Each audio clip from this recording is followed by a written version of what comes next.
أعوذ بالله من الشيطان الرجيم بسم الله الرحمن الرحيم إن الله وملائكته يصلون على النبي يا أيها الذين آمنوا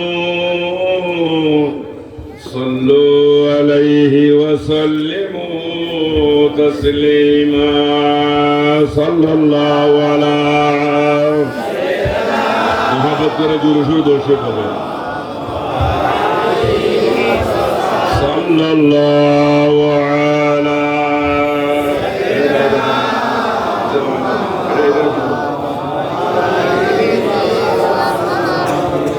صلاة يا رسول الله عليكم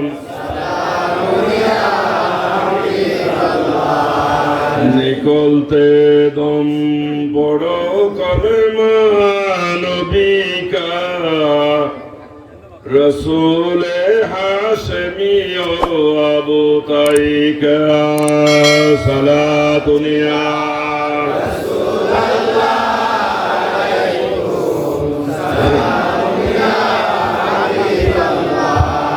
के आमद फलक में राज हो औलिया हो अंबिया हो मोहताज सलातुनिया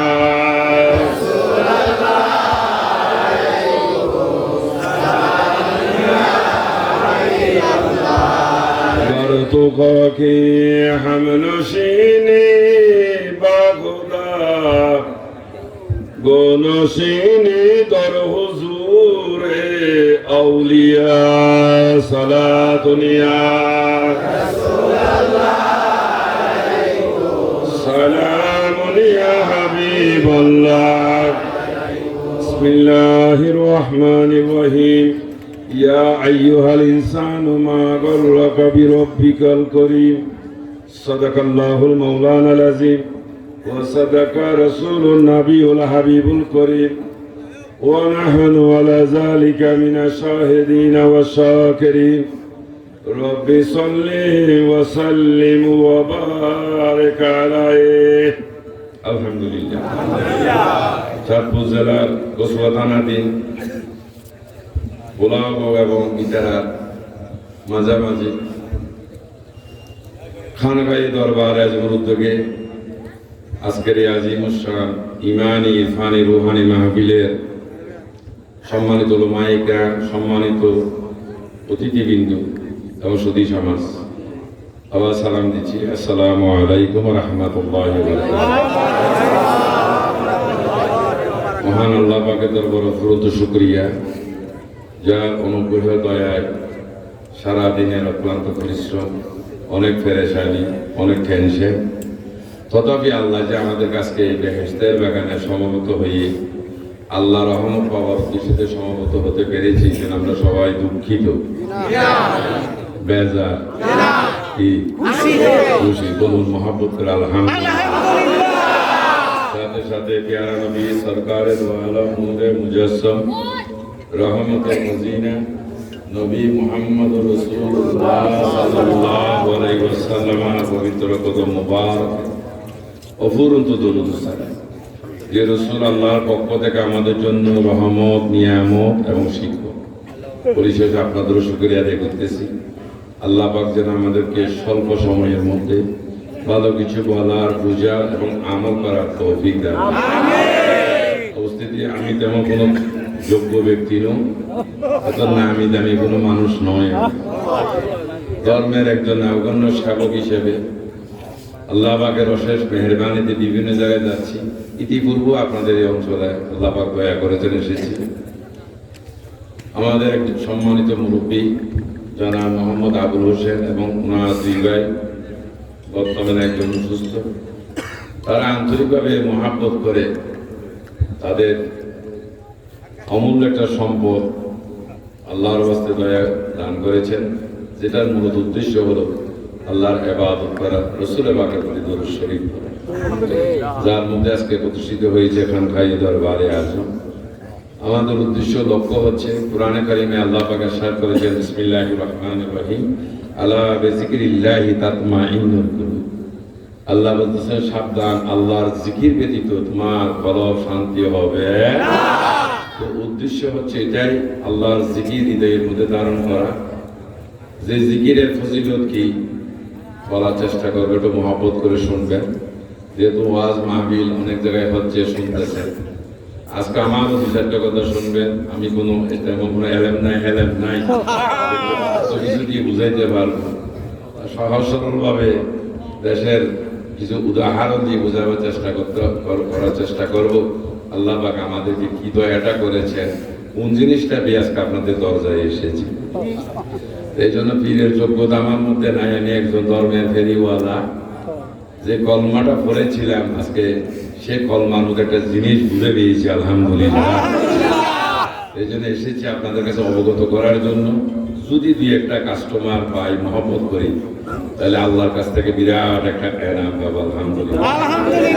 বিভিন্ন সংস্থা, বিভিন্ন সমিতি আছে যারা বলতেছেন আমাদেরকে দুই একটা ক্লায়েন্ট দিলে, দুই একটা সদস্য দিলে আপনাকে একটা পার্সেন্টেজ দেওয়া হবে, এরকম আছে কি না? আমরাও যদি আজকে ধর্মের মধ্যে আল্লাহ রাসূলের দিকে দুই একটা মানুষকে ঢুকে দিতে পারি, এই দয়াটা কে করবে? আশা রেখে আপনাদের কাছে এসেছি। তাহলে কিছুর আশার নয়, টাকাও নয়, পয়সাও নাই, আর আমার দামও নাই, এবার ফিস করতে গেল। অনেকে কন্ট্রাক্ট করে আসেন, এত টাকা দিতে হবে, আমি সেই জন্য যোগ্য না। আমি নিতে আসি নাই, দিতে এসেছি। আল্লাহ পাক একটু দয়া করেন, বিশেষ করে যুবক সমাজ আজকের কথাগুলো একটু মেমোরিতে সেভ করবেন। আজকে না হলে সেটা আগামীতে আপনাদের প্রয়োজন হবে। কারণ এখানে যারা বয়স্ক দেখতেছেন, ওনারা একদিন প্রবীণ ছিলেন, যারা প্রবীণ আছেন ওনারা একদিন যুবক ছিলেন, ঠিক না? যারা যুবক ছিল তারা কিশোর ছিল, যারা কিশোর ছিলেন তারা আবার শিশু ছিলেন। ক্রমান্বয়ে দিনকে দিন যাওয়ার কারণে আজকে এক সময় আমি যখন কুমিল্লাতে ঢুকি, তখন আমার দাড়ি উঠে দেন 1981 সালে। আজকে সেই জায়গায় দাড়ি কালো থেকে এখন সাদা, মানে বিচার লেগে গেছে, কোন দিন ফ্লাইট হয়ে যায় আল্লাহ জানে। তো চেষ্টা করতেছি যে চলে যখন যাবো, তো যাওয়ার আগে দুই চারটা মানুষ যদি আল্লাহমুখী করতে পারি, এই আশা রেখে কাজে প্রত্যেকে একটু মহব্বত করে বসুন, দুই চারটা কথা শুনুন। কারণ আমি দেখতেছি হাল্লা চিল্লার ওরা না, এটা আল্লাহর কোরআনের মাহফিল। এখানে যদি ডিস্টার্ব করেন, আপনি আমাকে ডিস্টার্ব করেন নাই, আলেমদেরকে ডিস্টার্ব করেন নাই, মাহফিলে ডিস্টার্ব করেন, স্বয়ং আল্লাহর কোরআনকে বেইজ্জতি করেছে। এই জন্য কিন্তু কঠিন শব্দে আপনাকে পেতে হবে, এটা খেয়াল রাখবেন। অনেকে এসেছে আর উজু করেন নাই, যেহেতু এখানে কোরআনের বয়ান হচ্ছে। যে কোরআনকে পাহাড়ে নেই নাই, সমুদ্রে নেই নাই, মানুষ তার কল্যাণে নিয়েছে, সুবহানাল্লাহ। ঠিক না? তাহলে এই জন্য এই কোরআন এত বেশি পবিত্র, যার ফলে কোরআন যারা পড়বেন তারা পবিত্র হতে হবে, যারা পড়বেন তাদেরকেও পবিত্র হতে হবে, এমনকি যারা শুনবেন ওনাদেরকেও কি হতে হবে? মনে হয় অনেকে খসড়া করে বানিয়েও নেন না, এরকম বহুত আছে, আছে না? কিন্তু আপনি জানেন না আপনার যে কত বড় গুনাহ আল্লাহর ফেরেশতারা এখানে এসেছে, নোট করতেছেন, কে কি করতেছেন না করতেছেন, ঠিক না? এমন এই জন্য কিয়ামতের ময়দানে এই তথ্যগুলো আল্লাহকে দিয়ে দিবে। তারা দাবিতে মুসলমান ইমানদার ছিল, কিন্তু নাভাগ অবস্থায় কোরআনের অবমাননা করেছিল। এই যে এই জায়গার মধ্যে আমরা অবস্থান করতেছি, এই জায়গার মধ্যে একটা ইউনিয়ন অন্তর্ভুক্ত না, একজন চেয়ারম্যান আছেন না, সরকারি ভাবে এই জায়গাটা মূল্য নির্ধারণ করে দিয়েছেন শতকের দামে টাকা। এই জায়গা যদি বেচা কিনা হয়, এই সরকারি যা নির্ধারণ করেছেন তার থেকে যদি আপনি কম মূল্য দিয়ে যদি রেজিস্ট্রি করান, কারো কাছে 2,500-10,000 টাকা দিয়ে কম মূল্য আমার এটা রেজিস্ট্রি করাই দেন, তখন উনিও লাভ, আপনারও লাভ। যখন এই আপনার দলিলটা, আমার কথাগুলো সবাই বুঝতেছেন তো, এটা কিন্তু চেকে যাবে, যেহেতু সরকার মূল্য নির্ধারণ করে দিয়েছে। এই জমি যখন চেকে যাবে, তখন দেখবেন যে যথাযথ সরকারি মূল্যায়ন আপনি করেন নাই, অবমূল্যায়ন করেছেন। এই সুবাদে সরকার সাথে সাথে আপনার জন্য একটা মামলা রুজু করে দিবেন। যে মামলায় আপনার কাছে নোটিশ আসলে টাকাও দিতে হবে, আর নোটিশ যদি অবাধ্য করেন আপনাকে জেলও কাটতে হবে। তাহলে বাংলাদেশ সরকারের আওতায় থাকতে গিয়ে তার আদেশের অমান্য করলে সরকার যদি অবমূল্যায়নের মামলা জেল দিতে পারে, তাহলে যে আল্লাহ আমাদের জন্য যে কোরআন হলো মুমিনের জন্য সবাই দেওয়া, সেই কোরআনকে যদি আমরা অবমূল্যায়ন করি, মহাসরকার রব্বুল আলামিন কিয়ামতের ময়দানে কি আমাদেরকে জাহান্নাম দিতে পারবেন না? হুঁশিয়ার বাবু, আমি মনোরঞ্জন যোগাইতে আসি না, কারণ আমি কারো মন যোগাইতে পারবো না, আর আমি একজনের মন যোগাইতে বেরিয়েছি, তিনি হলেন রব্বুল আলামিন। যা ব্রোকারি করবো, দালালি করবো, তার পক্ষে গাইব। কোন ব্যক্তি দালালি করা, তোষামত করা, সেটা আমাদের রীতিতে শিক্ষা, এটা আমরা পাই নাই, কারণ আমাদের গুরু বড় গরম মানুষ ছিলেন। তো দুনিয়ার কোন মানুষকে কেয়ার করেন নাই, এই জন্য আমরা ওই গুরু শিষ্য। আজ এই জন্য মহাব্বত করে কথা শুনবো। যারা দাঁড়িয়ে আছেন বসে যান, বসেন, কারণ কতক্ষণ দাঁড়াই থাকবেন? সবাই বসেন, একটু মহাব্বত করে একটু দর্শই করেন। সালাতুন ইয়া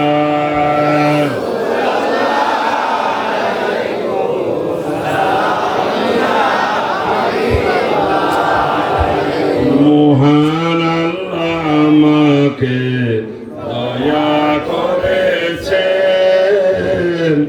রহমতুল লিল আলামিনের উম্মত বানাইছেন। সালাতুন ইয়া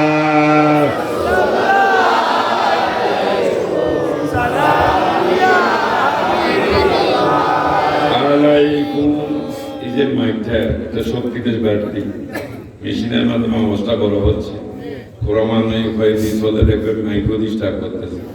তো ঘটনা কি হজজ উপায় দিয়ে চলতেছে। তো মানুষের তৈরি মাইক যদি ক্রমান্বয়ে চলে, আল্লাহ তৈরি এই গলাটাও যদি রেস্ট না পায়, অনবরত চলতে আছে নভেম্বর থেকে, গলাটার অবস্থাও ভালো, নভেম্বর থেকে চলতেছে মার্চের 19 তারিখ পর্যন্ত, যদি আল্লাহ দয়া করে। এরপর অনেকে আপনারা গেছেন, আলহামদুলিল্লাহ, যদি আল্লাহ দয়া করে ঈদের পরে, এর আগে আর হবে না। এই জন্য গলার অবস্থা ভালো না। ডায়াবেটিসের অবস্থাও সাংঘাতিক, 350।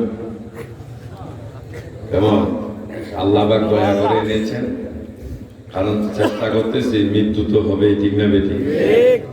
নাকি কেউ বাঁচতে পারবে? আল্লাহ করোনা দিয়েছেন, গজব নাকি? আমি নিয়ামত মনে করি। কারণ কি জানেন, সেখানে অনেক শিক্ষা রয়েছে। আজকে যদি এই গজব থেকে বাঁচার জন্য দূরত্ব বজায় রাখতেছে, এই গজব থেকে বাঁচার জন্য মাস্ক পরতেছে, কথা ঠিক না বেটি? এটা দিয়ে আল্লাহ শিক্ষা দিলেন, বান্দারে করোনা ভয়ঙ্কর না জাহান্নাম ভয়ঙ্কর? আস্তে কইও না। আজকে যদি করোনা থেকে বাঁচার জন্য মাস্ক রাখে, তাহলে জাহান্নাম থেকে বাঁচানোর একটা মাস্ক আছে, এটা লাগাইছি আজকে ইয়ে আসবে, এই একজনের থেকে একজনের ছোঁয়াচে লেগে যাবে, এই জন্য দূরত্ব বজায় রাখতেছি। মসজিদে গেলেও ফাঁক, খাওয়াতেও ফাঁক, ঠিক না বেঠি? এখানে তো ফাঁক টাক নাই, ঠিক না বেঠি? পেয়ারা হাজির, ওটার থেকে শুধু দূরত্ব বজায়, মানে কুলুক থেকে দূরত্ব বজায় হবে, শয়তান থেকে দূরত্ব বজায় রাখতে হবে। কারণ কিছু মানুষের মধ্যে করোনা থাকতে পারে, তার সহবতে গেলে আমার মতো চলে আসবে। তো শয়তান হলো আর তার সাথে বেশি ভয়ঙ্কর, তার সাথে দূরত্ব বজায় রাখতে হবে, যেন জাহান্নাম থেকে বাঁচতে পারে। এবার করোনা কি গজব না নিয়ামত? বেঁচে থাকার শিক্ষার জন্য আল্লাহ যদি নূহ আলাইহিস সালামের প্রিয়, ওনার একজন মহিলা, নূর পরিবার এনেছেন একজন মহিলা, এবং তো ওনাকে খবর দিতে আর পারে নাই। এদিকে গজব শুরু হয়ে গেছে, পানি অথই পানি, বড় বড় পাহাড় গুলো আল্লাহ ডুবিয়ে দিয়েছিলেন। কুফেররা অহংকার করেছিল যে নূহ, তোমার খোদায় পানি দিলে কতটুকু দিবে, আমরা বড় বড় পাহাড় উঠে যাব। আল্লাহ নূহ আলাইহিস সালাম বলতে, আল্লাহ দেখছনি থামসা, আবার দেখছি সুমানি, দেখো দেখা যাক তারা কোন পাহাড়ে রক্ষা করে। পেয়ারা হাজারে আল্লাহ এমন ভাবে গজবের পানি দিলেন, পাহাড় উচ্চ উচ্চ সিংহ পর্যন্ত ডুবে গেছে, যেখানে তরুলতা ঘাস কিছুই রক্ষা পায় নাই। নূহ আলাইহিস সালাম যখন নৌকা ভাসিয়ে দিলেন এই অথই পানির মধ্যে, হঠাৎ মনে পড়লো ওনার ওই উম্মতের কথা, মহিলার হাইরে আল্লাহরে ওই মহিলার আমার তো স্মরণ ছিল না, না জানি সে কি অবস্থায় আছে, তাকে তোমাকে সফর্দ করে দিলাম। কাকে দিয়ে দিলে? পানি যখন শেষ হলো, সব কিছু ঠিকঠাক করে নূহ আলাইহিস সালাম হাঁটা দিলেন অনেক দূর, দেখতে গেলেন যেখানে সমস্ত পৃথিবী গাছপালা পর্যন্ত ধারণায় সব মিসমার করে ফেলেছে। আস্তে আস্তে যখন নিকট আসলেন, আফসা দেখা যাইতেছে মহিলা জুবরিঘর। আস্তে আস্তে যখন কিনারে আসলে দেখতেছেন বরাবর জুবরিঘর থেকে আশ্চর্য হয়ে গেলেন, যেখানে বৃক্ষরাজি পর্যন্ত নাই সেখানে এগর থাকে কিভাবে? আর গড় যখন আছে নিশ্চয় গড়ের মানুষটাও আছে। ডাক দিলেন, সাথে সাথে উত্তর দিলেন, তুমি কি আছো? আছো মানে আমি তো আছি। কেন, কি হয়েছে? তুমি কি জানো না আল্লাহ তাআলা যে সামাম পৃথিবী পানির মধ্যে ডুবিয়ে দিয়েছেন, একটা গাছপালা পর্যন্ত রাখে নাই, পচিয়ে ফেলেছেন। আর তুমি কি বলো? হুজুর আমি তো সকালে সূর্য উদয় দেখেছি, সন্ধ্যায় অস্ত দেখেছি। আমি কোনো পানি টানি দেখি যারা হাজিরি। আল্লাহ তাআলা কি দয়া করে নূর উপর ঈমান এনে আল্লাহকে বিশ্বাস করার কারণে যদি আল্লাহ ভয়ঙ্কর অবস্থা থেকে যদি রক্ষা করতে পারে, আমরা না সেই নবীর উম্মত যার উপর নূহ ঈমান এনেছে। ওই নবীর ভালোবাসা মহব্বতের একটা মাস্ক যদি আমরা লাগাইতে পারি, আল্লাহকে আমাদেরকে ভয়ঙ্কর রূপ থেকে বাঁচাই রাখতে পারেন না। আলহামদুলিল্লাহ, আল্লাহ যেন আমাদের ঈমানকে সুদৃঢ় করার তৌফিক দান করেন। দরুদ শরীফ পড়ার অভ্যাস নাই, আলেম ওলামারা যে পড়াইলেন এটা তাদের গায়ে জুড়ে, আমি বললাম আমার গায়ে জুড়ে। কোরআন বিশ্বাস করিনি, বিষয়ের মধ্যে বিশ্বাসের মধ্যে 7টা বিষয়, এর মধ্যে একটা হলো কুতুবি, ঠিক না বেটি? আসমানি কিতাবের মধ্যে আমাদের কোরআনটা নাই মনে হয়। সেইখানে আল্লাহ কোরআনের কিছু অংশ মানবো, কিছু মানবো না, তা হবে কার কথা? আল্লাহর কথা। এই জন্য আল্লাহ বলেছেন যারা ঈমানদার, আমি যেমন আমার রাসূলের উপর দরুদ পড়ি, আপনারও দরুদও পড়েন, সালামও দেন। মানতে হবে কিনা? এটা আদেশ কার? এই জন্য দরুদ শরীফ পড়লে লাভ না লস, বেশি লাভ। এবং এই লাভ দেখে অনেকে বলবে যে দরুদ পড়া না চাই, এরকম বলে দিবে। কারণ আমাদের লাভ হচ্ছে, ঠিক না বেটি? যেটা আমাদের লাভ সেটা কাফেররা কখনো ভালো বলবে না। ওরা চেষ্টা করবে আমাদের ঈমান নষ্ট করে দেওয়ার জন্য। এই ইহুদি, নসরা, খ্রিস্টান তারা সম্মিলিতভাবে চেষ্টা করেছে, যেদিন আমার রাসূল লা ইলাহা ইল্লাল্লাহু মুহাম্মাদুর রাসূলুল্লাহ সাল্লাল্লাহু আলাইহি ওয়াসাল্লাম যেদিন ঘোষণা দিয়েছেন, সেদিন থেকে যে শত্রুতার বীজ বওয়া আরম্ভ হয়ে গেল, এখনো কি শেষ হয়েছে? এই জন্য তারা চেষ্টা করতেছেন আমাদের কাছ থেকে কিছু কি দুর্বলা ঈমানদার কিনে নিয়ে তাদেরকে ব্যবহার করতেছে আমাদের বিরুদ্ধে, ঠিক না বেঠি? একজন খ্রিস্টান যদি আমার সামনে এসে আমার দিনের কথা বলে, আমি তাকে উত্তর দেবো, বেটা তোর ধর্ম তোর জন্য লাকুম দীনুকুম, তোমার জন্য তোমার ধর্ম, আমার জন্য আমার ধর্ম। তুমি আমার ধর্মের কি মর্ম বুঝবা? একজন ইহুদি আসলো আমাদের উত্তরে, একজন হিন্দু যদি এসে আমাদেরকে বলে ইসলামের যখন কি গাইবে, বিপক্ষে গাইবে, আমরা কি তাকে প্রশ্রয় দেব? ওই জন্য তারা কি ছাড়া, তারপরে আমাদের কাছ থেকে কিছু দুর্বল ঈমানদার কিনে নিয়ে, অর্থাৎ তেরা দোয়ালি তেরা পাটাপাট, তোমরা তোমাদের মাত্রায় ফাটো, ঠিক না বেঠি? এই জন্য একটা ঘটনা বলতাম নি। আমার এক পীর ভাই নাম হলো তোফাজ্জল হোসেন, বাড়ি হলো নেত্রকোনা জেলা এবং বারাহাট্টা থানা।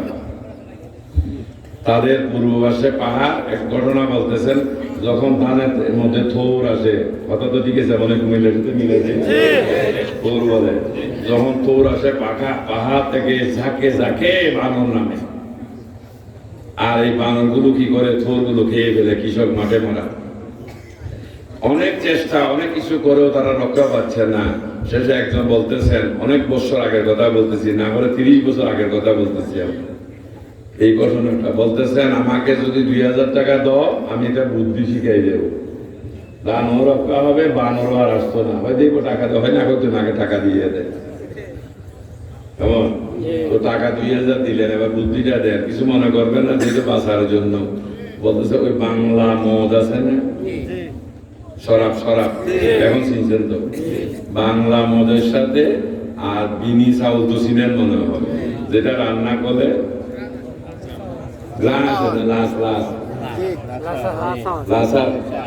চিনেন তো, এভাবে এগুলি দিয়ে যত নেশা জাতীয় দ্রব্য দিয়ে একটা খানা তৈরি করবেন। তারপর কলা পাতা টুকরা করবেন, এক হাতের একটা লাঠি বানাইবেন। যখন এই থোর আসবে তখন যেদিক থেকে বানর নামার সম্ভাবনা লাইন করে কলা পাতাগুলো পিছিয়ে দিবে, আর একটু ভাত দিয়ে একটা লাঠি ভাষা বসাই দিবে। তারপরে কি হয় নিজেরাই সচক্ষে দেখবে। তো পাহাড় থেকে যখন ঝাঁকে ঝাঁকে বানর নামে দেখতেছে, আমি মাশাআল্লাহ বিয়ে বাড়ির অতিথি, রেডিমেড খানা না খাইয়া যখন খাইছে মজা লাগছে, খাবার পর আস্তে আস্তে সব ঢুলে বুঝেন তো, এবার আস্তে করে লাঠিটা নিলেন, পাশে যখন খাইতেছে এটা ধাম করে একটা মারলেন। ওইটা যখন আমারে মারলাম, আমার পাশেও একটা আছে, এটা নিয়ে দিলেন, এইটার আরেকটা। বাকিরা দেখতেছেন এরা তো সুন্দর, এটা খেলা খেলতেছেন, চলো আমরাও খেলি। এইভাবে নেশার করে মারতে মারতে কয়টা মেরে ফেলেছে কোনো হিসাব নেই। শেষে সবটি ফালাইয়ে গেল। তখন বলতেছে এখন যাইবে না, যাইও না, যার মোর আগে থেকে সামলা। পরে যখন যাদের হুঁশ ফিরে আসলো, আইসা বাকি মরাগুলো টানতে টানতে পাহাড়ে নিয়ে গেলেন। ওই জীবনও আর মানুষের দানে তুমুর খাইতাম না, কথা তো বুঝাইতে পারলেন। তো বানর দিয়ে পিটাইলেন, এখন আমাদের দিয়ে পিটাইতেছে।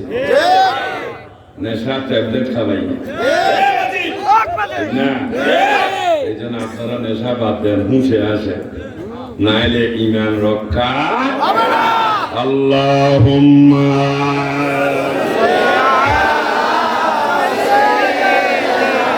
মাওলানা মুহাম্মদ ওয়া আলা মাওলানা নবীজির শেকে পড়ো রে দরুদ, ও হে আশিক নিরালাই, স্বপ্ন যুগে দেখতে পাবেন নবীজি আপনার কিনারায়। আল্লাহ সাল্লি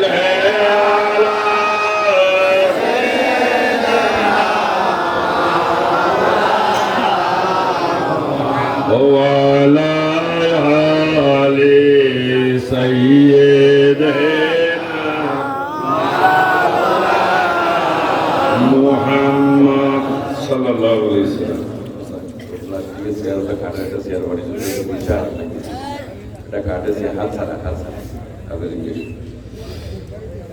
উপস্থিতি আল্লাহ পাক ঘোষণা দিয়েছেন, না বসেন, সোচ্চার মারি থাকবেন। আর আগামীবার মাহফিল আসলে যেখানে মাহফিল টুপি মা পরে যাবে, নাহলে অজু বানাই যাবে, মনে থাকবো নি। এখন কি হাসিলে বোঝা যাইতেছে না, টুপি যখন মাথার দেয় নাই, আমরা মনে ভুল করছি, যারা টুপি দেয় নাই তারা মনে রাইটে আছে, আমরাও খুলি ফেলাই কেমন ভুল করছি। তারা যে দেয় নাই, এখানে মাইকিং করছিল মমতা সাহেব, বেঞ্চ কি কোরআনের মাহফিল করছিলেন। তো আল্লাহ রসুল কোরআন যখন আমাদের কাছে প্রচার করতেছিলেন, নবীর মাথায় টুপি মোবারক ছিল নাকি? তো আপনারা সবার জানেন এটা বিরাট ভুল হয়ে যাচ্ছে। প্রশ্ন করেন হুজুর টুপিটা কি বাধ্যতামূলক না সুন্নাত? বল খেলা কারা কারা খাইছেন হাত তোলেন, আমি খাইছি, এত সাধু হয়ে আইলে হাত তোলেন না, একটু সবাইতে ফেরাস্তা মনে দেখা যায়। বল খেলা খান নাই, আলহামদুলিল্লাহ হাত নামা, আমি খাইছি। আর আপনার তুলে নরম নিতে যখন বিতারার মধ্যে কয়েকজন ছেলে মিলে ঘোষণা দিলেন টুর্নামেন্ট হবে, টুর্নামেন্ট। বিতারা খোদাগা ওই সাসার মাসার নবাবপুর থেকে দল আসে না, কথা বলে। যখন নির্দিষ্ট দল খেলায় নামবেন, তৎমধ্যে 11 জন বল খেলে, ঠিক না? 6 জনের গায়ে জার্সি আসেনি, 5 জনের গায়ে নাই, নামতে মাঠে দিবেনি। পক্ষ দিবে রে? আপনারা কারা? আমরা কারা মানে আমরা প্লেয়ারেরই। আপনারা তো প্লেয়ার কে কি হইব? আপনাদের গায়ে জার্সিটা কোথায়? যেহেতু এটা খেলা এক এক গ্রামের এক এক দলের এক একটা কালারের জার্সি আছে, আছে না? আপনাদের জার্সি কোথায়? মাঠে নামতে দিবেন? এখানে কি জার্সি খেলে না শরীরে খেলে? খেলে পুরস্কার নিবে, কিন্তু জার্সি বাধ্যবাধকতা কেন? যেহেতু এটা সুন্দর, ঠিক না বেঠিক? জার্সি পরা কিন্তু একান্ত আবশ্যক না সুন্দরের জন্য। এই জন্য টুপি দিতে হবে, বাধ্যতামূলক নয়। যেহেতু স্কুলে যান একটা ড্রেস আছে, মাদ্রাসা যান একটা ড্রেস আছে, সব অনেকগুলো ধর্ম আছে। তো আমাদের ধর্মটার নাম কি? এটার কি আলাদা কোনো ড্রেস না? আল্লাহ বলেছেন মাইয়াতির রাসূল ফাকাদ আতা আল্লাহ। বড় করে তাকে অনুসরণ করো। আল্লাহ, এটা আমি আল্লাহর অনুসরণ। এই জন্য নবীকে অনুসরণ করতে গেলে নবীর সুন্নতকে আমাদেরকে প্রাধান্য দিতে হবে। এগুলো যেন যুবকেরা না হয়, যেটা কোরআনের মাহফিল এমন বাধ্যতামূলক নয় যে টুপি দিতে হবে, তবে সুন্নত হিসেবে। এই জন্য বলছিলাম ফুটবল খেলবেন, কিন্তু সেখানে জার্সি বাধ্যতামূলক নয়, কিন্তু কর্তৃপক্ষ বলতেছেন জার্সি যারা মাঠে নামতেই দিব না। আল্লাহ বলতেছেন আমার নবী সুন্নত ছাড়া, সুন্দর ছাড়া আমি তোমাকে এলাও করবো না। তখন কোথায় যাইবেন? তাই এই জন্য খেয়াল রাখবেন, আগামীতে মাহফিলে গেলে প্রথম বিষয় রুজু করে যাবে, যেহেতু কোরআন পবিত্র। এই যে শুরুতে যারা ওয়াজ নসিহত করেছেন, কোরআন শরীফ একটা আয়াত শরীফ পড়েন না? আমিও কি একটা আয়াত পড়ি নাই? এটা কি কোরআনের বাহিরে ছিল? আমি কি বেলা ওযু থেকে এসেছি? আপনারা কোরআনের ওয়াজ শুনবেন। এই জন্য কোরআনকে মূল্যায়ন করতে হবে। ওই যে বলছিলাম অবমূল্যায়নের মামলা আল্লাহ রুজু করে দিবেন। এই জন্য আগামীতে মাহফিলে যাবেন, কিন্তু সেখান থেকে নিতে হবে কথাগুলো দরকারি। কিন্তু তাহলে একটা মাহফিলের যেহেতু একটা ড্রেস আছে আমাদের ধর্মে, ঠিক না ঠিক? আল্লাহ যেন আমাদেরকে যথাযথ আমল করার তৌফিক দান করুন। আর যেন ভুল না হয়, খেয়াল রাখবেন কথাগুলো। আর এগুলো আমাদের গায়ে জুড়ে না, কারণ আমাদের স্লোগান হচ্ছে বাঁচো এবং বাঁচাও। আপনাদের কল্যাণে আমাদের কামনা, বুঝেন নাই? একটা দুইটা মানুষ যদি আল্লাহর প্রেমিক, রাসূলের প্রেমিক হয়, পুরস্কারটা খেয়ে দিবে আল্লাহ দিবেন। এই উদ্দেশ্য কথাগুলো বলা, নাহলে কাউকে হেও করা নাই। আর আমাদের একটা ভুল হয়ে যাচ্ছে, যে ভুলের মধ্যে দিয়ে আজকে যদি অপবিত্র অবস্থায় অনেক দেখা গেছে যে বস্তা করে বানিয়ে নেয় নাই, ঠিক না? তো শরীরটা কি ফাঁকা না ফাঁক? বাজিরে জিনও তো ধরার সম্ভাবনা আছে। এরকম না ভাগ অবস্থায় জিনে ধরছে অনেক বুড়ি বুড়ি, তো শেষ হয়েছে আর গতি নাই, অফিসে আবার ঠেলা ঠেলি। রাতে 2টা বাজে সিলেটে শুধু কি হয়েছে কি জানে, আলগা ধরছে। রাতে 2টা বাজে আলগা ধরে, আলগারে গুতে থেকে গেছে। রাতে 2টা বাজে আলগা ধরার কথা, তো আলগারে গুতে থেকে গেছে। না ভাগ অবস্থায় প্রস্রাব করে পানি নেই না, ঠিক না বেটি? কুমিল্লা ব্রাহ্মণপাড়া থানার একটা গ্রামের নাম হলো নাইগর। আমি জিজ্ঞেস করলো কোনো ঘটন নাই, হয় আছে। তো নাইগর কা লাগাই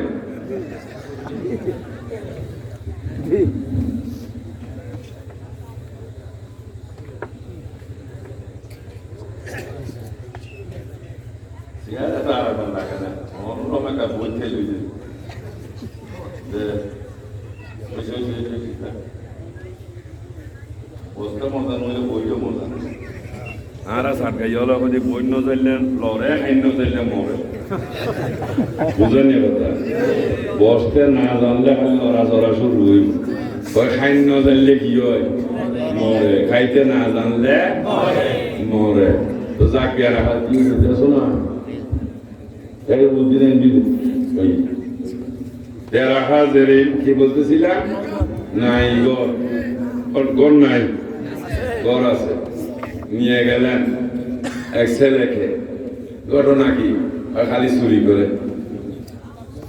চুরি করে যার ফলে বাবা চোখের পানি বলতেছে, মুরব্বী মানুষ দেখলাম ছেলের অপরাধে বাবা অসম্মানী সমাজের মধ্যে হেও। তো কতক্ষণ দুম ধরে বসে রয়েছি, আল্লাহ কি করবো, দয়া করো। তো পরে দেখলাম স্মৃতির মধ্যে বেশি উঠলো কিছু কথা। তো বললাম যে বাজার বহুদিন আগে পেশাব করে পানি নিউজ দেয়, আর পেশাবটা করেছি এটা দিনের গায়ের উপরে। এখন সে রাগ করে তোমার সাথে বন্ধুত্ব পাতলো, আর তোমাকে নিয়ে চুরি করায়, আর যত চুরি তাই তুমি মাই খাও। সে খিলখিলেই হাসে, দেখি যে আওয়াজ করে না।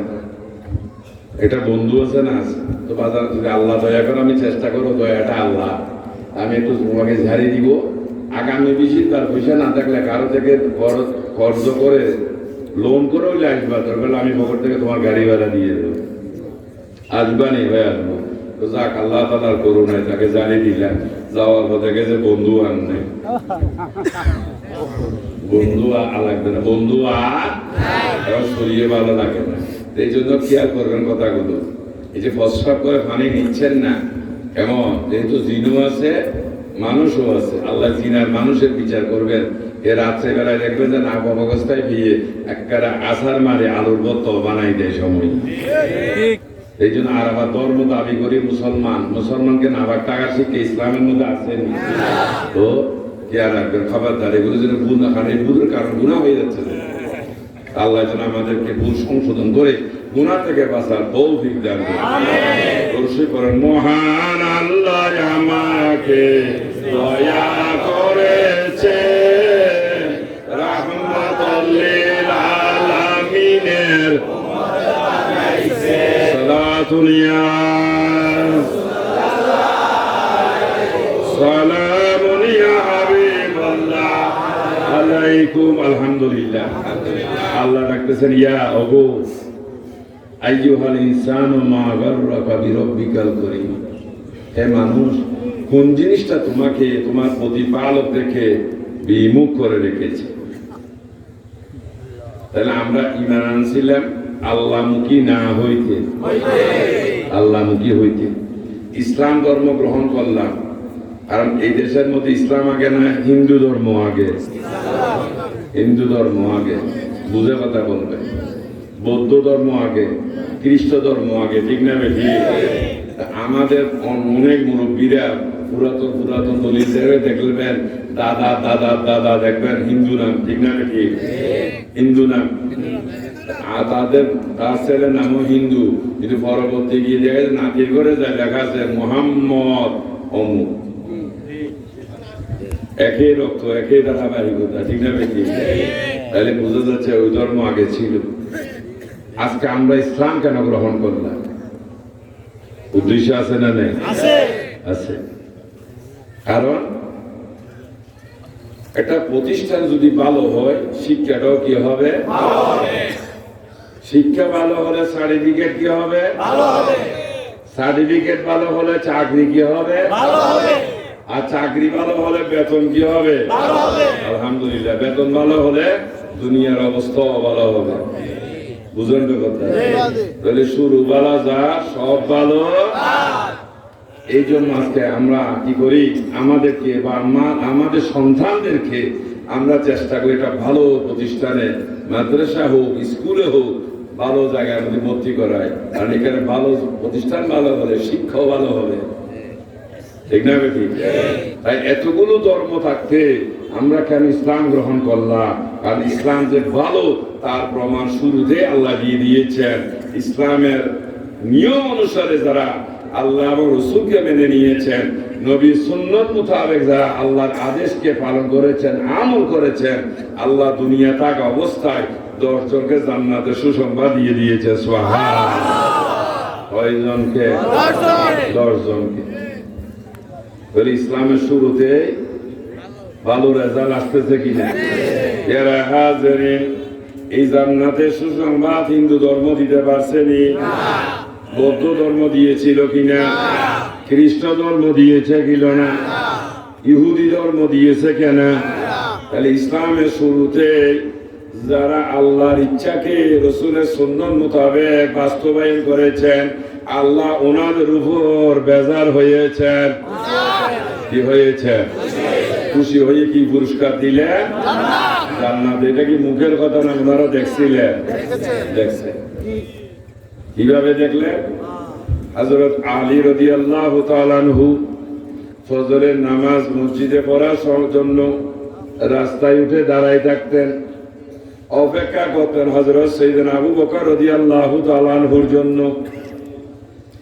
যখন আবু বকর নিকট হতেন হযরত আলী ছোট মানুষই মহব্বত করে একটা সালাম দিতেন সাইয়েদনা আবু বকর রাদিয়াল্লাহু তাআলা আনহু সালামের উত্তর দিয়ে মহাব্বত করে জড়াই ধরতেন।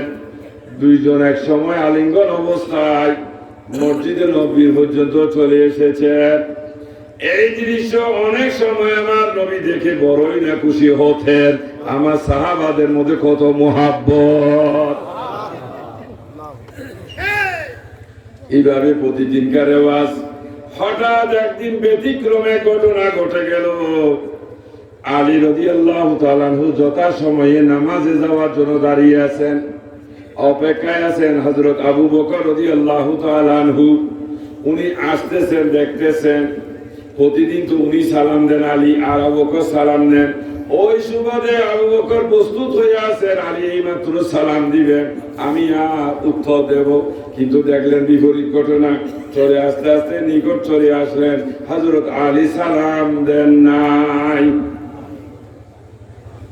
সালামের মধ্যে বড় ছোট আছে, সিনিয়র জুনিয়র আছে।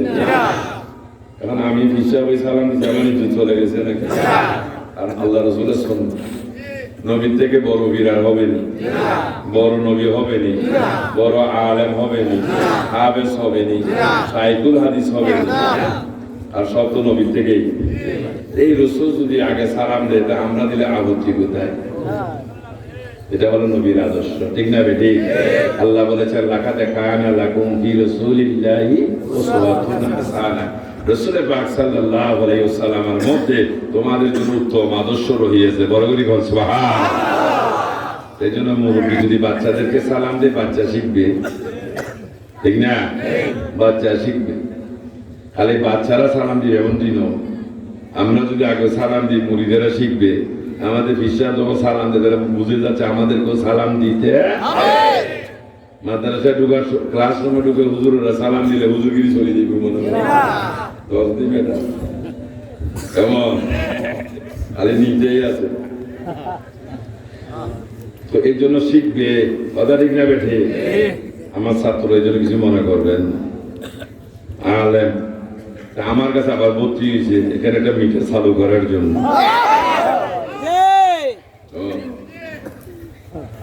একটা মেশিন আছে না, অনেকের ঘরে টেলিভিশন আছে, আসেনি? তো যখন নষ্ট হয় নিজের স্ক্রু ড্রাইভার দিয়ে কোথায় বাড়িতে, তখন আমিও যাই চালাও যায়। তো করে করে চাদরটা দিয়ে ঘুরি, হুজুরও নিয়ে যায় সঙ্গে সঙ্গে। আর কাছে মেকারের কাছে যাইয়া যখন ঠিকঠাক করে দেয়, তাহলে টেলিভিশন আপনার টাকা চালাইবেন, আপনি নিয়ে গেলেন মেকারের কাছে, আপনি জানে কি দিয়ে গুতেলে ঠিক হয়ে যাচ্ছে, ঠিক না বেঠি? তো কলমটা আপনার, কিন্তু যাইতে হবে সোয়ালিহীনের কাছে, তারা কি দিয়ে গুতাইলে অটোমেটিক কলম জারি হয়ে যাবে।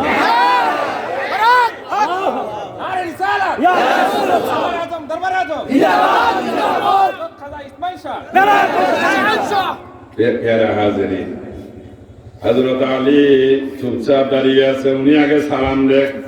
এতদিন তো আমি দিছি। আবু বকর সিদ্দিকের মধ্যে তুফান আরম্ভ হয়ে গেল। নিশ্চয় আমার কোনো ফল্ট, আমার কোনো দোষ পেয়েছে। আলী আজকে রাগ করে আমাকে সালাম দিচ্ছেন না, এই জন্য উনি সালাম দিয়ে দিলেন। হযরত আলী রাদিয়াল্লাহু তাআলা খুশি মনে সালাম নিয়ে জড়াইয়ে ধরলেন।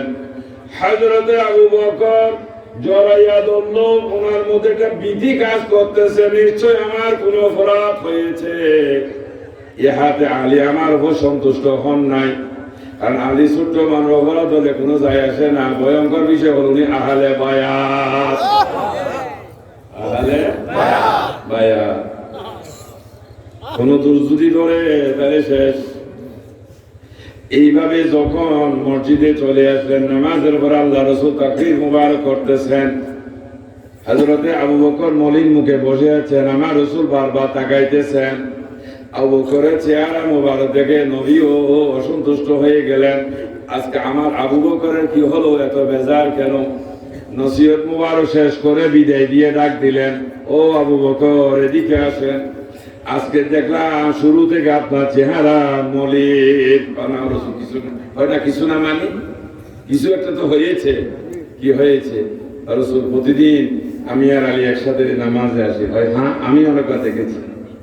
ইয়া রাসূল, আলী কাররামাল্লাহু ওয়াজহু আমাকে সালাম দেন, আমি খুব আনন্দসী সালাম জানি। আজকে আলী আমাকে সালাম দেয় নাই, সেটা আলীর অপরাধ না? মনে হচ্ছে আমার কোন একটা ত্রুটি বিচ্যুতি হয়েছে, যার কারণে আলী আমার উপর অসন্তুষ্ট হয়েছেন। রাসূল যেহেতু কি আহলে বায়াত, যদি কোনো দোষ আলিয়ে ধরে, একটু আগে বললেন না ডাক্তার সাহেব, রাসূল কি বলেছেন, আমি যার মওলা আলীও তার মওলা। সুবহানাল্লাহ। তাহলে রাসূল আমার তো শেষ হয়ে যাব আমি। আল্লাহ রাসূল গরম হয়ে গেলেন, আলী এদিকে একটুখানি ছেলে আবার তাইও বুঝে আবার অভিমান করে, ঘটনা কি, তুমি নাকি আবু করবো অসন্তুষ্ট হয়ে আছো, না কবি অসুস্থ রাখতো কেমন, তো তুমি নাকি আজকে সালাম দাও না দিনে, কেন দাও নাই? রসুল একটা ঘটনা আছে। কি ঘটনা আছে? আল্লাহ তাআলা যে আপনার মাধ্যমে জান্নাতি ঘোষণা করেছেন, আজকে আল্লাহ আমাকে জান্নাত পরিভ্রম করার সুযোগ করে দিয়েছে। সুবহানাল্লাহ।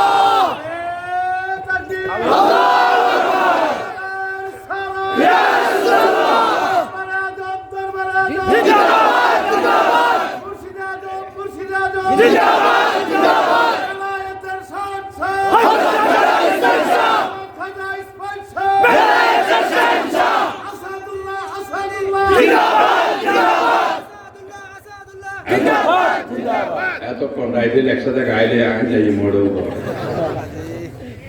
আসলে দুর্যোগ্য মানুষ আমি না।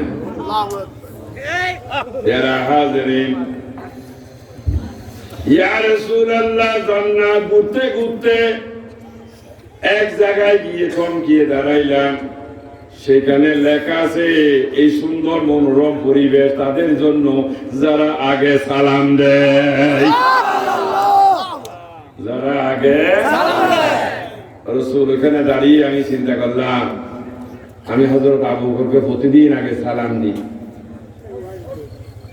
তাহলে বুঝা যাচ্ছে আগে তো আমি ঢুকে যাব। ইনি সে আবু বকর, হিজরের রাতে জানে রিস নিয়ে আমার রাসূলের সাথে সাথী হয়েছিলেন।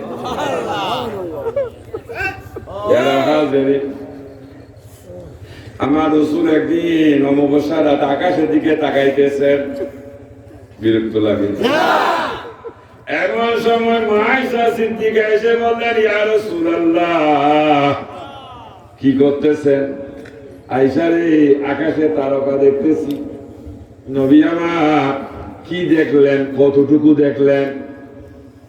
আয়েশা, দেখেছি অসংখ্য অগণিত। আর এই অসংখ্য অগণিত তারকা চাইতো আমার ওমরের আমল অনেক অনেক গুণ বেশি। সুবহানাল্লাহ। আকাশের এই অসংখ্য তারকা চাইতো আমার ওমরের আমল অনেক বেশি। মা আয়েশা সিদ্দিকা চেহারা মলিন হয়ে গেলেন, রাসূল, ওমরের আমল যদি এমন হয়ে যায়, তাহলে আমার বাবা আবু বকরের স্থান কোন জায়গায়? আমার নবী ওহ বলে একটা ডাক দিলেন। আয়েশা, বড় শক্ত প্রশ্ন করেছ। ও আয়েশা, আমি আমার আবু বকর সম্পর্কে কি বলবো? উমর নয়, সাথে জগতের সমস্ত মুমিনের আমল যদি এক পাল্লাই দেয়, আমার আবু বকরের এক রাতের আমলও সমান হবে না। উমর নয় শুধু, সমগ্র দুনিয়ার মুমিনের আমল যদি এক পাল্লাই দেয়, আর আমার আবু বকরের এক রাতের আমলের সমান হবে না। রাসূল, ওই রাতটা কোন রাত? এত মর্যাদার, মর্তবার, সম্মানের রাত, সেটা কোনটা? ওই হিজরতের রাত।